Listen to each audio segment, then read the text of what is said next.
Because I find that when I attempt to manage that, I fail. Yeah? But my life, everything else, people, place and things, they are unmanageable. And the more I go on my path, and the more things I do, and scripts I get into, the more I realise it's completely fucking unmanageable. It's good to set goals, and it's good to aim for those goals, and it's good to be happy on the way and enjoy the process, and it's good to not set too much store in the achievement of the goals. These are all good things. These are all things that will help me grow as a person. I will learn lots and lots. I will become stronger. And it is for my enlightenment, all this stuff. But in truth, it is only there for me to learn to manage my thoughts, my feelings, the things that come out of my mouth, and my actions. All the wisdom and enlightenment and growth and recovery in the world will never get me managing that woman. Isn't it the same as the Serenity Prayer when you do it at the end though, isn't it? Yeah. What you're basically trying to explain. Yeah. Because I seem to do that a lot. Yeah. Like, when I'm at and I see someone that I used to know and I just think, you know what, you can't help them. This is just the way they are. Yes. Do you get what I mean? Yeah. You can't change no one except yourself. That's it, yeah. You know, you try, and it's just like hitting your head against a brick wall. Mm. And then sometimes at the beginning I used to do it when I first used to go down to London. I used to give them some treatment basically, and then it was only after a while I realised that I kept on saying the Serenity Prayer, and then that clicked in my head why we actually say that. Because it is so true. I can't change you if you don't want to change yourself. If you don't come to me and say, you know what, I want some help, I can't come up to you and say, look, you need to do this, you need to, because it goes like that, and then it's gone, and it just don't work. And then what you do is you fuck yourself up instead. Do you get what I mean? Because then you start thinking, well, why are they doing that? Why are they doing that? I've told them to do this, I've told them to do that. Yeah. But you can't tell them what to do unless they want to do it themselves. That's right. Now, what about managers who have to manage people in a work situation? How does that apply? How can that be true? Because surely they have to manage their workforce. You can do it here, man. It's managing somebody else, not yourself. Well, this life is everybody and everything else. But if you're alright with yourself and you're happy with yourself, you can give that out, can't you, as well? You can give the positivity out. If you're teaching someone. Yeah, but in a work situation where you're not teaching someone, that just, how do you have to manage if you're a manager? Practically, you're not managing them. You're just putting boundaries and not restriction, boundaries and sort of certain things they need to do out there, and then it's still their responsibility to look up to me. If not, they just lose their job. Well, that is the policies method of management which the civil service adopts. But successful companies can't do it that way. They don't. Successful companies don't actually. They don't manage themselves. They have other people to do with it as well. Like they're the manager, and then this person does that. They train. They do the train. There are managers who manage people. So the question is, if this is true, does this only apply to people with this, or does it apply to everybody? To everybody. And what I'm learning, because I have to manage, I have to manage the staff, I have to manage the financial people, the directors in the bank, and I have to manage clients. What I'm learning is that this is absolutely true.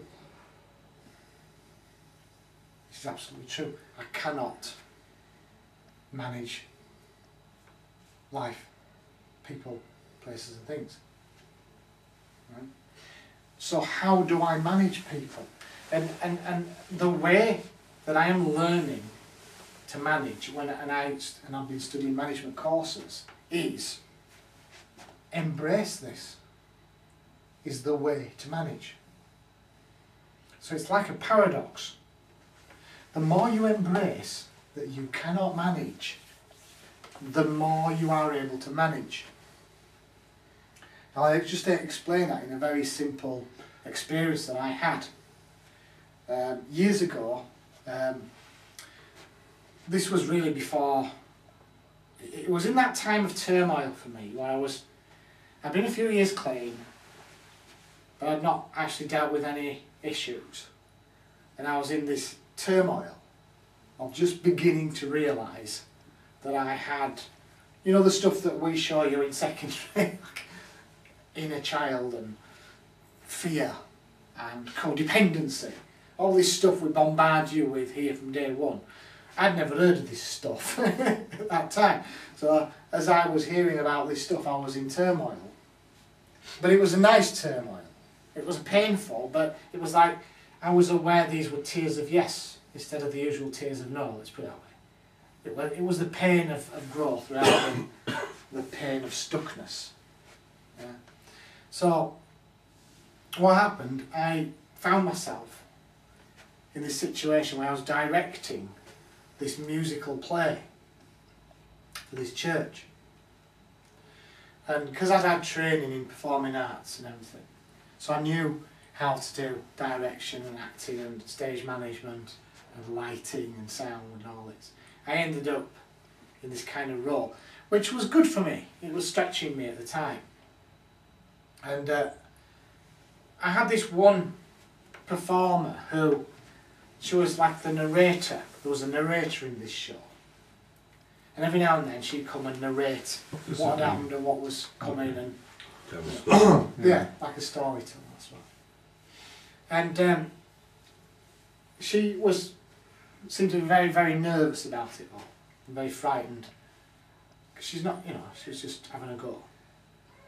And I had all these good ideas for this narrator, because he's an excellent, it's a role that you can take great pleasure in being creative about, you know, because it's not so set.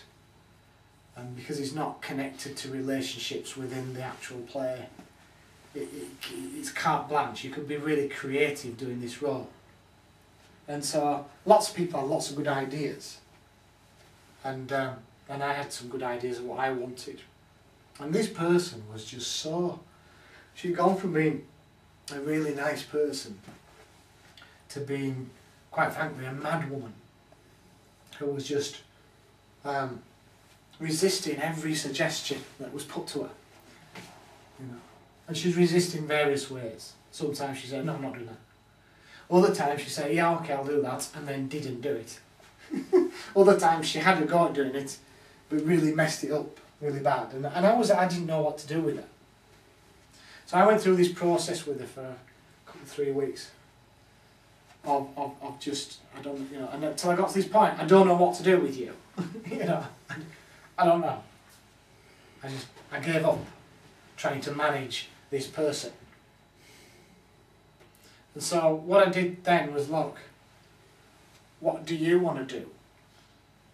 She says, well, I don't know. I said, okay, well, what I'm directing you to do is come back next week with what you want to do. And next week she came back with what she wanted to do.